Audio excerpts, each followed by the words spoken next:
Gentlemen, today we're going to talk about how to manage and how to accomplish a huge project. Over the last few months, I've had numerous men reach out to me and say, Antonio, I see that you got StyleCon coming up. Hundreds of people coming into Atlanta from all over the world. You've got dozens and dozens of speakers. How in the world did you get this going while running your company, while having a family, with 4 kids?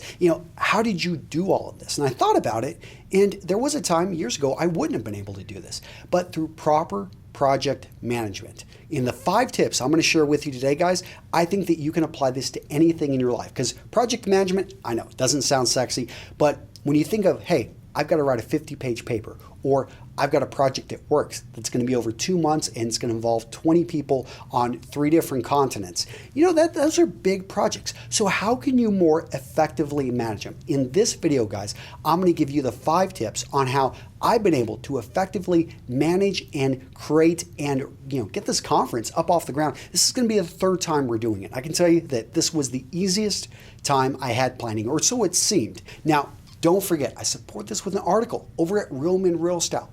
That article, I'm going to go into a lot more detail. I'm going to support it with some of the research I'm going to talk about, or some of the studies that I'll allude to here in this video. So tip number 1 is to be motivated. Actually want to do the project you're doing. And I know you don't always have a choice, but if you do have a choice, make sure you say hell yeah, or you say no. And what you're going to find is when that's your criteria, you are going to say no almost all of the time. Why do you want to say no all the time? Because one of the worst things you can do is say yes when you don't mean it, and you're involved in a project that you don't want to be a part of a couple hours in, and you're just thinking, why in the world? And most of you guys, you're the kind of person that you want to stay true to your word, and you're going to push your way through it, but you're going to resent it. And guys, that is when you are not motivated to be a part of something, it is hard. Now, let's talk about reality, which is probably in many projects, you do not have a choice. You're at school, you just got assigned that 20-page paper. You're at work, and you've got that 2 months to complete this project, and you're trying to pull in people that even some of these people don't want to be a part of it. How in the world can you be motivated? Well, one of the ways to be motivated is to actually get paid, or to set up a reward system. In the case of StyleCon, we actually reached out and we found sponsors very early on.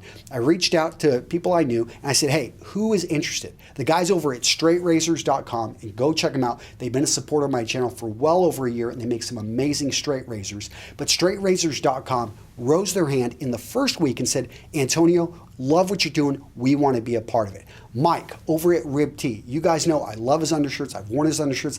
I've known Mike for about 7 years, and I've been a big supporter of Rib T. The guy said, Antonio, I'm going to be one of your early sponsors. The guys over at Dazzle Pro reached out to us in that first week and said, guys, we're going to get you the money to make this a possibility.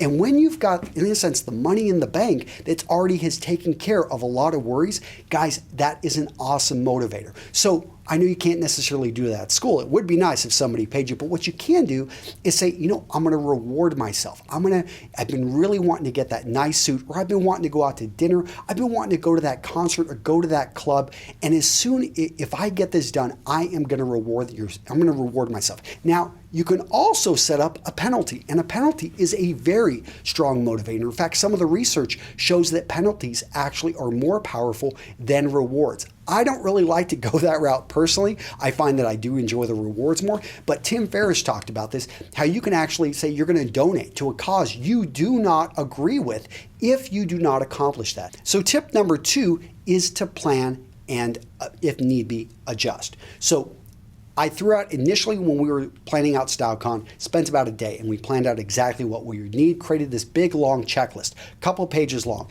And then I reached out to 2 people I respected who I knew ran very successful conferences. I spent an hour on the phone with each of them. One of the key questions I asked is, where did your conference almost fail at the early points? Where did you, in a sense, where is the risk in a conference? And what I learned is that you need to get butts in seats and really work to get the number of people. Both of them said, they thought they were going to get 500 people, and they ended up getting 150. And it's better to have a small space and to start off small than it is to rent out some huge space and and not fill it and it feel empty. So knowing that, we actually planned to have a great space. We kept it in Atlanta to reduce risk because that's Aaron's hometown. And we took that advice to heart and we adjusted the plan. Instead of going for 500 people initially, we said, let's get 100 people. Then this year, we're getting 200. Next year, we'll look to get 400. So you realize, and you have your plan, you have your idea, but you adjust after you go out there and you get some great advice, and don't be afraid to change things up. Tip number 3 is to break this huge project up into small, measurable pieces. Now, 2 key words there, small and measurable. Why small? Because sometimes you only have maybe an hour to work on the project. So in that hour, you want to be able to accomplish something, to be able to check something off the box. And studies have shown that nothing is as motivating as progress.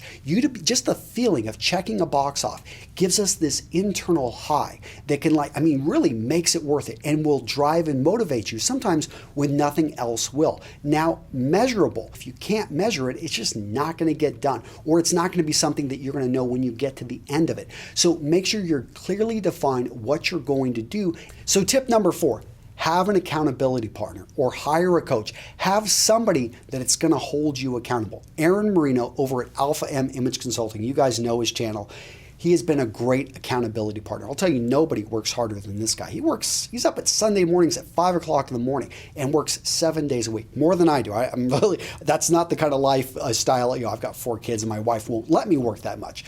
But Aaron has done a great job holding me accountable. Every Thursday at 1 p.m. Central, we have met, we have talked for at least an hour to go over what needs to be done, who's going to accomplish it, and what it's going to look like when it's finished. Okay, I'll talk to you next week. To have somebody that you can go back and forth with and to hold you accountable, guys, is key to getting the job done. All right, so tip number 5 is to have a team, to have a group, to get support, to identify your weaknesses. I realize I am one person and there are certain things I am incredibly weak at. I'm really bad when it comes to typing and emails. I'm not the greatest video editor.